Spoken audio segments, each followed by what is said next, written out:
अभी तक हम लोगों ने पढ़ लिया था कि मैटर क्या क्या चीज़ होती है। अब हम पढ़ते हैं कि मैटर के टाइप्स कितने होते हैं। ठीक है, मैटर के कितने टाइप्स होते हैं, तो टाइप्स ऑफ मैटर पढ़ते हैं।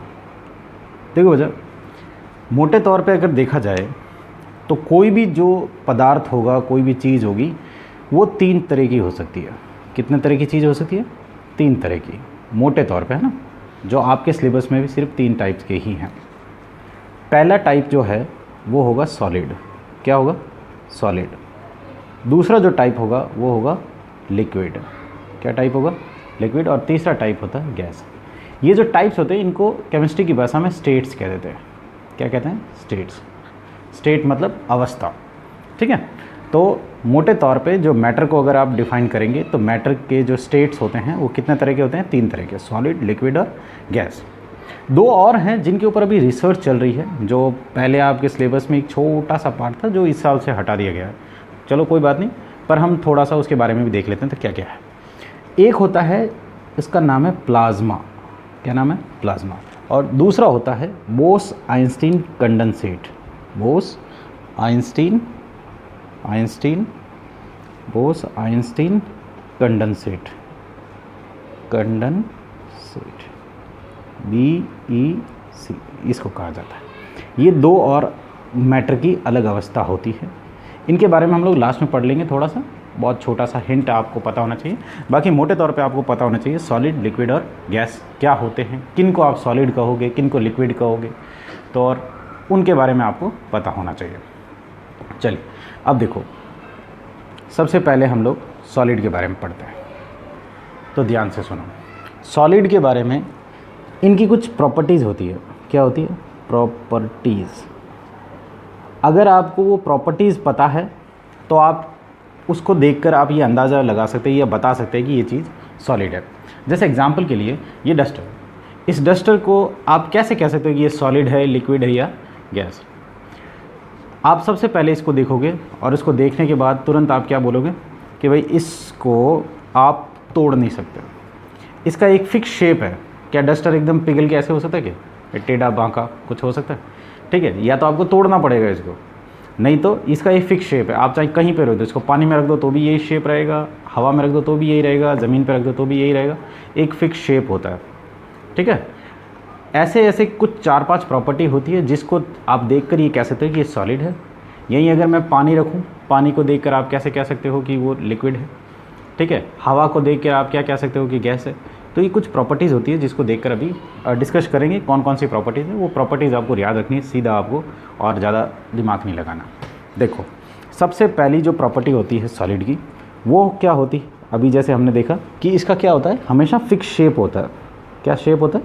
फिक्स्ड शेप होता है, पहली चीज़। लिक्विड की कभी भी फिक्स शेप नहीं रहेगा, शेप जो इसका नहीं रहेगा, नॉट फिक्स शेप। गैस का तो होना असंभव ही है, सीधी बात है। इसका भी क्या लिख सकते हो आप? Not fixed shape. तो इसकी प्रॉपर्टी क्या होगी? प्रॉपर्टी, इसकी प्रॉपर्टी, ठीक है। इनकी जो प्रॉपर्टीज़ हैं वो मैं लिख रहा हूँ। पहली चीज़ है, अगर किसी ऑब्जेक्ट की, किसी भी वस्तु की, किसी भी मैटर की, अगर उसके शेप फिक्स है, ये पेन है फिक्स रहेगा, ठीक है, इसका चेंज नहीं हो रहा है, तो 110% आप इसको देख कर क्या बोलेंगे कि ये सॉलिड है। अगर किसी चीज़ को डालें, जैसे सपोज करो गिलास के अंदर मैंने पानी डाला तो गिलास के जैसा शेप ले लेगा कौन? पानी। तो वो फिक्स थोड़ी है, उसका शेप फिक्स नहीं है, उसका जो आकार है वो शेप नहीं होता, फिक्स नहीं होता। किस में? लिक्विड में। और अगर गिलास के अंदर हवा डालेंगे तो गिलास जैसा ले लेगा, बाहर छोड़ देंगे तो बाहर जैसी ले लेगी, मटके में डालेंगे तो मटके जैसा ले लेगा। तो इनकी क्या शेप फिक्स नहीं होती। नंबर दूसरा जो इनके अंदर होता है वो होता है सॉलिड हमेशा कठोर होंगे। सॉलिड कैसे होते हैं? सॉलिड्स और रिजिड का मतलब होता है कठोर। क्या मतलब होता है इसका? कठोर।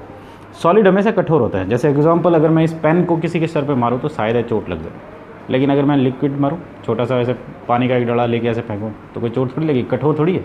गैस बिल्कुल भी नहीं है कठोर, ठीक है। रोज़ हमारे से गैस के वो पार्टिकल्स टकराते रहते हैं अभी चारों तरफ से, ठीक है। ऊपर से पंखा चलता है तो कंटिन्यू हवा टकराती है, तो उसमें कोई भी कठोर नहीं होती।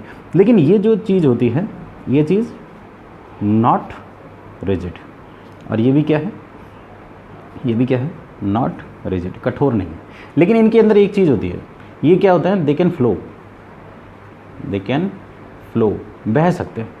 अब जैसे पानी है, पानी क्या कर सकता है, ऐसे बह सकता है। लेकिन अगर मान लो सपोज करो ये डस्टर है, डस्टर को मैंने ऐसे फेंका तो बह थोड़ी रहा है, इधर ही पड़ा हुआ है, इसका शेप फिक्स है और ये कठोर है, इसको मारूंगा लगेगी किसी के। ओके, हवा को, हवा बहती है, बिल्कुल बहती है, तो इट कैन ऑल्सो फ्लो, ठीक है, इट कैन ऑल्सो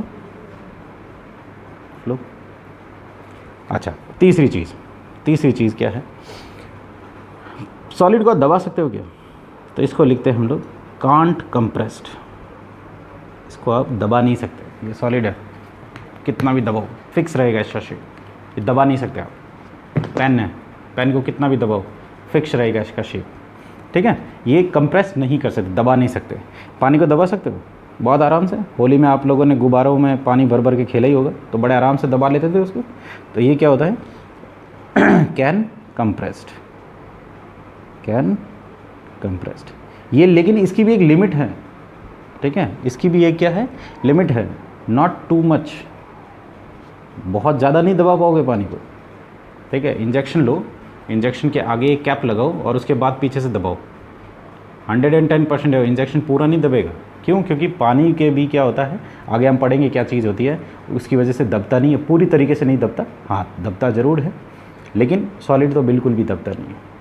हवा भी पूरी तरीके से नहीं दबती, लेकिन ये गारंटी है दबती है, ठीक है, दबती है। It compressed but not too much, but ये है कि ये हाईली कंप्रेस्ड होती है। क्या होती है ये, हाईली कंप्रेस्ड, मतलब इसको बहुत ज़्यादा, इसके मुकाबले इसको दबा सकते हैं और इसके मुकाबले इसको और भी ज़्यादा दबा सकते हैं, कंप्रेस कर सकते हैं, दबा सकते हैं। चौथी चीज़ क्या होती है, सॉलिड का वॉल्यूम फिक्स्ड होता है, फिक्स्ड वॉल्यूम, ठीक है। इसका वॉल्यूम फिक्स नहीं होता। वॉल्यूम क्या होता है, वॉल्यूम होता है कि किसी भी चीज़ के अंदर मैटर कितना है, उसका मटेरियल कितना है, वो फिक्स रहेगा। अगर इसके अंदर 4 किलो माल है तो वो 4 किलो ही रहेगा, अगर 10 ग्राम का है तो 10 ग्राम ही रहेगा, फिक्स रहेगा, ठीक है।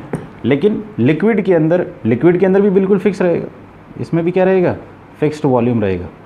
लेकिन हवा में फिक्स नहीं रहता, वॉल्यूम जो है हवा में नॉट फिक्स्ड वॉल्यूम, ठीक है, वो इधर उधर चेंज हो जाता है थोड़ा बहुत, कभी इधर चला जाता है, कभी उधर चला जाता है, कभी कार्बन डाइऑक्साइड इसमें मिल जाती है, कभी ऑक्सीजन मिल जाती है, तो फिक्स नहीं रहता वॉल्यूम। पांचवी चीज़, डेंसिटी इसकी बहुत ज़्यादा होती है, हाई डेंसिटी, ठीक है। डेंसिटी क्या होता है, मास अपॉन वॉल्यूम। ये अभी आप शायद नहीं समझ पाएंगे, अभी मैं समझाना भी नहीं चाहता और ना आपको समझना है, ठीक है। इसकी क्या होती है, डेंसिटी, हाई डेंसिटी होती है। डेंसिटी क्या होता है, ये हम लोग चैप्टर नंबर 10 के अंदर पढ़ेंगे, ग्रेविटेशनल वाले चैप्टर के अंदर, आपके ही सिलेबस के अंदर। अभी इस वर्ड को ध्यान रखना नज़र में, बस इतना याद रखना, सॉलिड की डेंसिटी कैसे होती है, हाई, इसका फॉर्मूला होता है मास अपॉन वॉल्यूम, ठीक है। चलो ये फॉर्मूला याद करने की जरूरत नहीं, बस आप इतना रखिए, सॉलिड की डेंसिटी कैसे होती है, हाई। अच्छा, इसके बाद देखिए यहाँ पर इसके जो होती है, इसकी थोड़ी सी लो डेंसिटी होती है। क्या होती है, लो डेंसिटी होती है, किसके कंपेयर में, देन सॉलिड के मुकाबले इसकी डेंसिटी थोड़ी कम होती है और इसकी बहुत ही कम होती है, इसकी तो बहुत ज़्यादा कम होती है। ओके, इसके लिए इसको बोलते हैं लीस्ट डेंसिटी, इसकी डेंसिटी सबसे ज़्यादा कम होती है। तो आप देखेंगे कि इनके अंदर ये इनकी कुछ प्रॉपर्टी हैं। अगर इन चीज़ों में से आप देखकर, जैसे एग्जांपल के लिए घी, मैं अगर एग्जांपल ले लूँ, एक एग्जांपल ले लिया मैंने, ठीक है, घी को देखकर आप क्या बोलेंगे कि ये सॉलिड है, लिक्विड है, ये गैस है। तो आप देखेंगे कि घी को अगर आप गिराएंगे तो वो क्या करता है, बहता है, फ्लो करता है। ओके, क्या घी, अगर आप सपोज़ कीजिए कि इस घी को एक जार में डाला है या इस घी को आपने मग में डाल दिया है, तो घी उसी का शेप ले लेता है, तो उसका कोई फिक्स शेप नहीं होता। तो इसका मतलब है कि इन सब के अंदर से घी का जो ज़्यादा क्वालिटी किसके साथ मैच कर रही है, ठीक है, लिक्विड के साथ। तो हम घी को किस में रख देंगे, लिक्विड के अंदर। तो इस तरीके से आप समझ गए होंगे कि आप बड़े आराम से पता लगा सकते हैं कौन सी चीज़ सॉलिड है, लिक्विड है और गैस है। ये प्रॉपर्टीज़ आपको याद होनी चाहिए बच्चा, ठीक है। अब आ जाओ, देखो इसके बाद हमने पिछले वीडियो में पढ़ा था पार्टिकल्स के कुछ कैरेक्टर्स, ठीक है, पार्टिकल्स के कुछ कैरेक्टर्स पढ़े थे, कैरेक्टरिस्टिक्स। कई बार क्वेश्चन आ जाता है पार्टिकल के कैरेक्टरिस्टिक्स के बेस पर डिफरेंस बताओ, डिफरेंस बताओ किसके बीच में, सॉलिड, लिक्विड और गैस। सॉलिड, लिक्विड और गैस पार्टिकल के बेस पर। पार्टिकल का मतलब क्या होता है, देखो ध्यान से, सॉलिड में जो पार्टिकल्स होंगे ना, जाहिर सी बात है सॉलिड भी किससे बना होगा, छोटे छोटे पार्टिकल्स, ठीक है, छोटे पार्टिकल्स में। देखो सबसे पहले पार्टिकल्स की प्रैक्टिस लिख दो, पार्टिकल के 3 कैरेक्टर्स जो हैं वो लिख दो। पार्टिकल्स में क्या होते हैं, पार्टिकल्स किसी भी मैटर के पार्टिकल्स में क्या है, particles have space between them. इनके बीच में क्या होती है, जगह, पहला कैरेक्टर। दूसरा, आपके सिर्फ 3 ही था, मैंने पिछली बार बताया था आपके सिर्फ 3 ही कैरेक्टर्स हैं। पहला है उनके बीच में स्पेस होता है, और दूसरा होता है particles attract each other. Particles has force of attraction between them. Particles के बीच में क्या होता है, फोर्स ऑफ अट्रैक्शन होता है, एक दूसरे को पकड़ के रखते हैं। और तीसरा कैरेक्टर उनके बीच में क्या होता है, तीसरा कैरेक्टर उनके बीच में क्या होता है, particles continuously move. Particles continuously move करते हैं, हिलते हैं। तो सेम कैरेक्टर्स ये वाले भी इसी में होंगे, ये वाले इसमें भी होगा, ये वाला भी इसमें होगा, ये वाला भी इसमें, क्योंकि पार्टिकल्स के कैरेक्टर्स तो सेम। पार्टिकल्स तो चाहे आप सॉलिड, लिक्विड या गैस हो, हमने तो पढ़े थे ये 3 ही कैरेक्टर्स हैं, सेम है। लेकिन अब आपको पार्टिकल्स के बेस पर ये बताना है कि वो चीज़ सॉलिड है, लिक्विड है या गैस है। तो ध्यान से देखो, सॉलिड की कुछ खासियत होती है, पार्टिकल्स इसमें भी होंगे लेकिन वो प्रॉपरली टाइटली पैक होंगे। क्या होंगे वो, टाइटली पैक, इतने टाइटली पैक होंगे। जब वो टाइटली पैक होंगे तो इसका मतलब है एक पार्टिकल से दूसरे पार्टिकल के बीच में जो फोर्स होगा, देखो 2 पार्टिकल्स हैं तो इनके बीच में जो फोर्स होगा, जो चिपकने की ताकत होगी, फोर्स ऑफ अट्रैक्शन इसमें क्या होगा, इसमें हाई होगा। इसमें क्या होगा, फोर्स ऑफ अट्रैक्शन हाई होगा, ठीक है, फोर्स ऑफ अट्रैक्शन ज़्यादा होगा। अच्छा, सॉलिड के अंदर तो ज़्यादा हो गया। लिक्विड में क्या होता है, लिक्विड में पार्टिकल थोड़े थोड़े से दूर दूर होते हैं, हल्के हल्के दूर दूर होते हैं।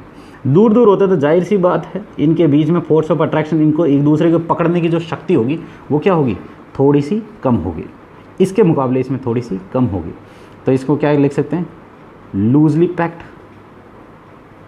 लूजली पैक्ड होती है। और फोर्स ऑफ अट्रैक्शन क्या होती है, वो भी क्या होती है, लूज़ होती है। फोर्स ऑफ अट्रैक्शन कैसी होती है, लूज़ होती है। अच्छा, इसके अंदर तो बहुत ज़्यादा दूर दूर होते हैं, इतने ज़्यादा दूर होते हैं, आप हवा के अंदर से ऐसे बड़े आराम से हाथ निकाल सकते हो, बहुत आराम से, ठीक है। पानी के अंदर से भी हाथ निकाल सकते हो। दम है तो टेबल के अंदर से हाथ निकाल के देखो, क्यों नहीं निकल सकते, क्योंकि टेबल एक सॉलिड है, उसके पार्टिकल्स एक दूसरे से चिपके हुए हैं, और चिपके हुए होने की वजह से वो इतने ज़्यादा टाइट से बीच में कि आप उसके हाथ नहीं निकाल सकते। लेकिन इसके बीच में थोड़ा थोड़ा गैप है, किसके बीच में, लिक्विड के पार्टिकल्स के बीच में। तो पानी के बीच में से आप टेढ़ा बांका करके भी हाथ निकाल लोगे। अच्छा, गैस के बीच में से बड़े आराम से निकाल लोगे, क्योंकि इसके बीच में, पार्टिकल्स के बीच में जगह बहुत ज़्यादा, बड़े आराम से हवा के अंदर से गैस में, ठीक है। तो इसमें क्या होता है, very loose, very loosely packed. इसमें जो पार्टिकल्स होते हैं वो क्या होते हैं, बहुत ज़्यादा लूज पैक होते हैं, ठीक है। इनके बीच में बहुत ज़्यादा फोर्स ऑफ अट्रैक्शन नहीं होता, इसके बीच में थोड़ा फोर्स ऑफ अट्रैक्शन होता है लेकिन इतना ज़्यादा नहीं होता। सॉलिड में बहुत ज़्यादा होता है, हाईली पैक्ड होता है। अब इनके बीच में देखो, इनके बीच में गैप बहुत कम है, वेरी लेस गैप, इसको बोलते हैं मिनिमम गैप। जो स्पेस है वो कैसा है, इनके बीच में बहुत कम है, लेकिन इसके बीच में इस गैप देखो, इसके बीच में गैप बहुत ज़्यादा है, ठीक है। इसके बीच में गैप ज़्यादा है, gap is high comparison to, किसके कंपैरिजन में, सॉलिड के कंपैरिजन में। सॉलिड के कंपैरिजन में किस में, सॉलिड के कंपैरिजन में लिक्विड के अंदर थोड़ा सा ज़्यादा होता है। अच्छा, अब देखो गैस में तो बहुत ज़्यादा है, ठीक है, गैप इज़ मैक्सिमम। जो इनके बीच में गैप होता है इंटरमॉलिक्यूल, जो मॉलिक्यूल के बीच में या पार्टिकल्स के बीच में, या इनको एटम्स कह दो, एटम के बीच में, इनके बीच में जो गैप होता है वो क्या होता है, मैक्सिमम होता है। बात समझ आ गई। तीसरी चीज़ मैंने क्या बताया, पार्टिकल्स कंटिन्यूसली मूव करते हैं। पार्टिकल्स क्या करते हैं, कंटिन्यूसली मूव करते हैं। ये आपने पार्टिकल्स का एक कैरेक्टर देखा होगा, ठीक है। लेकिन अभी इसमें देखो, सॉलिड, लिक्विड और गैस के अंदर क्या कंडीशंस रह गई। सॉलिड के अंदर अगर आप ध्यान से देखो, यहाँ पे देखो, ये जैसे मान लीजिए आपस में पूरी तरीके से टाइटली पैक है, क्या लिखा हुआ है, इनके बीच में मिनिमम गैप है, इनके बीच में गैप भी बहुत कम है। अच्छा, चारों ने एक दूसरे को टाइटली पकड़ भी रखा है। अब यहाँ से क्या हुआ, क्या ये बहुत ज़्यादा हिल पाएंगे, बहुत ज़्यादा ऐसे इधर उधर मूव कर पाएंगे, क्या चल पाएंगे, नहीं चल पाएंगे। तो इसके अंदर क्या होता है, मूवमेंट बहुत कम होता है, लीस्ट मूवमेंट होता है। क्या होता है इसके अंदर, मूवमेंट लीस्ट होता है। अच्छा, वहीं अगर लिक्विड में देखो तो लिक्विड में क्या होता है, ये जो मूवमेंट होता है इनके बीच में गैप ज़्यादा है, इनके बीच देखो gap is high comparison with solid, solid के मुकाबले थोड़ा गैप ज़्यादा है इनके बीच में। ये देखो ऐसे करके इनके बीच में थोड़ा गैप है तो ये बड़े आराम से, अच्छा इनकी पकड़ भी क्या है, लूज़ है, आपस में एक दूसरे को पकड़ भी बहुत धीरे धीरे बहुत कम पकड़ रखी है कंपेरिजन विद सॉलिड। इसलिए क्या हुआ कि ये हल्के हल्के मूवमेंट कर सकते हैं, ये क्या कर सकते हैं, हल्के हल्के मूवमेंट कर सकते हैं। अच्छा, इसलिए इसमें क्या था, मूवमेंट इज़ हाई। वहीं अगर गैस की बात करें तो गैस में पार्टिकल्स बहुत दूर दूर होते हैं, फुल गैप होता है इनके बीच में, गैप भी फुल होता है। अच्छा, इनकी पकड़ भी बहुत धीरे होती है, बहुत ढीली पकड़ होती है। अब बहुत ज़्यादा ढीली पकड़ होने की वजह से क्या होता है, ये गैप इधर उधर बड़े आराम से इधर उधर मूव कर सकते हैं। ठीक है, तो गैस के जो पार्टिकल होते हैं उसमें मैक्सिमम मूवमेंट होता है, बहुत आराम से इधर उधर घूम सकते हैं। इनके अंदर मूवमेंट बहुत कम होता है, इसमें थोड़ा कम होता है और इसमें सबसे कम होता है। समझ आ गई मेरी बात। थोड़ा एक एग्जाम्पल के लिए एग्जाम्पल से समझ लो। जैसे एग्जाम्पल के लिए आप हवा के अंदर से बड़े आराम से, क्योंकि हवा के अंदर जैसे यहाँ जो हवा में पार्टिकल्स होंगे उस पार्टिकल्स के अंदर क्या है, गैप ज़्यादा है। अब गैप ज़्यादा है तो बड़े आराम से आप उसमें से क्या कर सकते हो, ऐसे हाथ निकाल सकते हो। अच्छा, पानी के अंदर से हाथ निकाल सकते हो क्या, बिल्कुल आराम से निकाल सकते हो, क्योंकि इनके बीच में क्या है, गैप ज़्यादा है, उनके बीच में से गैप ज़्यादा है। तो बड़े आराम से ये चीज़ आप पानी के अंदर से भी हाथ निकाल सकते हो, पानी के अंदर खुद भी निकल सकते हो बड़े आराम से। ठीक है। अच्छा, क्या पार्टिकल्स इसके सॉलिड के बीच में से निकाल सकते हो, नहीं, सॉलिड के बीच में से आप नहीं निकाल सकते। जैसे ये टेबल है, क्या टेबल के अंदर से हाथ निकाल सकते हो, बिल्कुल नहीं निकाल सकते। क्यों, क्योंकि इसके अंदर जो पार्टिकल्स होते हैं बहुत ज़्यादा टाइटली पैक होते हैं। अच्छा, ये इस तरीके से आपने क्या कर दिया, पार्टिकल्स के कैरेक्टरिस्टिक्स के बेस पर आपने सॉलिड, लिक्विड और गैस को डिफाइन कर दिया। ये ध्यान रखिएगा बच्चे, कई बार क्वेश्चन ऐसे घुमा के बोलते हैं। पहले पूछा जाता है कि किस चीज़ को आप सॉलिड बोलेंगे, what are the properties of solid, तो आप ये बातें लिखेंगे। What are the properties of liquid, आप ये बातें लिखेंगे। What is the property of gases, आप ये बात लिखेंगे। अगर क्वेश्चन आपसे ये पूछ लिया जाए कि पार्टिकल्स के बेस पे बताइए, पार्टिकल के कैरेक्टरिस्टिक्स के बेस पे बताइए, what is the difference between solid, liquid and gas on the basis of particles characteristics, particle के कैरेक्टरिस्टिक्स के बेस पे बताओ, तो आप पार्टिकल की 3 कैरेक्टरिस्टिक्स लिखेंगे और फिर बताएंगे कि इसके अंदर गैप सबसे कम होता है, सॉलिड के अंदर गैप, पार्टिकल्स के बीच में गैप सबसे कम होता है, इसमें थोड़ा ज़्यादा होता है, इसमें बहुत ज़्यादा होता है। इसमें एक दूसरे की पकड़ जो होती है बहुत ज़्यादा होती है, फोर्स ऑफ अट्रैक्शन बहुत ज़्यादा होता है, इसमें थोड़ा कम, इसमें बहुत कम होता है। अच्छा, क्योंकि इसमें पकड़ कम होता है, गैप कम होता है, इसलिए इसके अंदर हलचल भी कम होगी, मूवमेंट भी कम होगा। इसमें थोड़ा ज़्यादा होगा लिक्विड के अंदर और इसमें बहुत ज़्यादा होगा। ये ध्यान रखिएगा बच्चे। ठीक है, ये आप 2 क्वेश्चन पूछ सकते हैं। अच्छा, थोड़ा सा हम लोग इसके बारे में पढ़ लेते हैं कि ये 2 तरह की मैटर है जो अभी इसके बारे में रिसर्च हो रही है कि मैटर के 2 स्टेट्स और हैं, 3 ये हो गए, 2 ये हो गए, 5 होते हैं। टोटल स्टेट्स कितनी है, 5। इनके ऊपर अभी रिसर्च चली है, इसलिए आप अभी 9th में हैं, इतना बताते नहीं हैं, देख लो। फिर भी मैं बता देता हूँ इसके बारे में क्या होता है। अगर मैं बोलूँ कि बिजली कड़कना, आसमान में बिजली कड़कती है। अब आप बिजली कड़कने को सॉलिड में रखेंगे, लिक्विड में रखेंगे कि गैस में रखेंगे।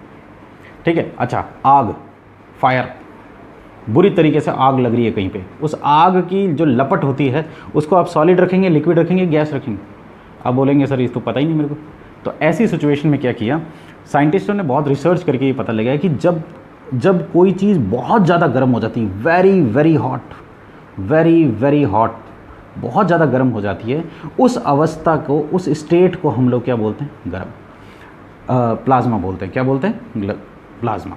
अब देखो, अगर ये वेरी वेरी हॉट है तो एक कंडीशन ऐसी भी तो हो सकती है वेरी वेरी वेरी कोल्ड, जैसे प्लूटो वगैरह में चले जाएंगे तो सूरज से बहुत दूर है वो।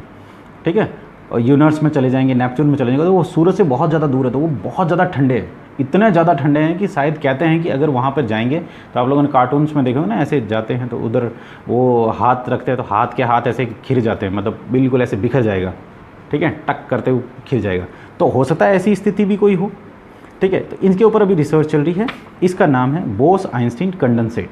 जब पार्टिकल बहुत ज़्यादा ठंडे हो जाते हैं तो ये स्टेट आ जाती है, जब पार्टिकल बहुत ज़्यादा गर्म हो जाते हैं तो उसको बोलते हैं प्लाज्मा। सूरज की जो बाहर की लेयर होती है, सन की जो बाहर की लेयर होती है, उसको भी क्या बोलते हैं?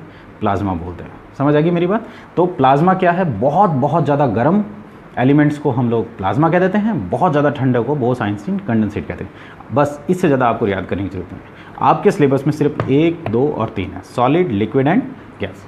ठीक है, चलो बाकी हम लोग अगले नेक्स्ट सेशन में करते हैं। Thank you.